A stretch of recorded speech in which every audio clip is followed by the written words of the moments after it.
Menteri Pariwisata Widianti Putri Wardana menyebut pariwisata Indonesia tetap tumbuh secara kuat di tengah tekanan geopolitik secara global. Hal itu mengacu kepada data pada Pusat Statistik atau BPS menyoal kunjungan wisatawan mancanegara ke tanah air.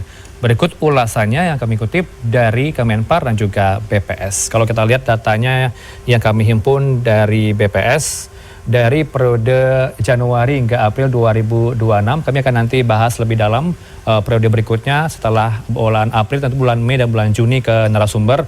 Kalau untuk periode Januari hingga April 2026 ini untuk wisatawan mancanegara kunjungannya cukup fantastis, angkanya cukup meningkat, yaitu 4,68 juta kunjungan wisatawan mancanegara. Apakah ini juga berbanding lurus linear dengan wisatawan lokal, apakah angka juga menggairahkan? Kita akan tanyakan nanti ke pihak dari Kemenpar. Dan untuk pertumbuhannya ada terjadi kenaikan 8,24%, pada periode yang sama terjadi pertumbuhan kunjungan 8,24% jika dibandingkan dengan periode yang sama di tahun 2025.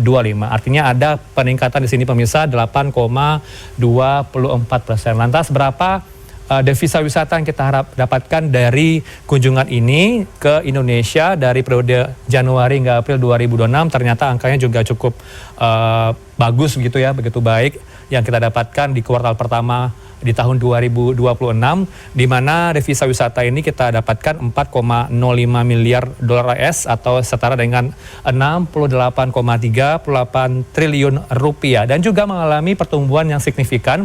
Angkanya menggairahkan ada 6,30% kuartal 1 di tahun 2025 kita bandingkan dengan di tahun 2005 terjadi peningkatan yang cukup signifikan di angka 6,30%. Tentu capaian itu harus terus diarahkan agar memberikan nilai tambah bagi masyarakat, yaitu salah satunya dengan melalui penguatan desa wisata sebagai instrumen pemerataan pembangunan. Itu yang disampaikan oleh Menpar. Dan juga tidak hanya itu, sejumlah hal-hal dilakukan untuk penguatannya. Ada yang namanya program Karisma Event Nusantara. Ini salah satu yang menggenjot pariwisata yang ada di seluruh Indonesia. Ada 15 provinsi yang dilakukan untuk program Karisma Event Nusantara. Tercatat 15 provinsi, ada 20.669 pekerja, ada 3.936 UMKM yang berkontribusi, dan lebih dari 45,57 miliar nilai ekonomi yang diharapkan dari program Karisma Event Nusantara. Dan event bukan hanya ruang promosi destinasi, tetapi juga ruang ekonomi rakyat. Nah, di sana ada UMKM, seniman, pekerja kreatif, komunitas, pelaku transportasi, kuliner, akomodasi, dan juga berbagai sektor pendukung lainnya yang ikut bergerak demi adanya pertumbuhan yang cukup kuat di tengah tekanan ekonomi, apalagi indeks ekonomi.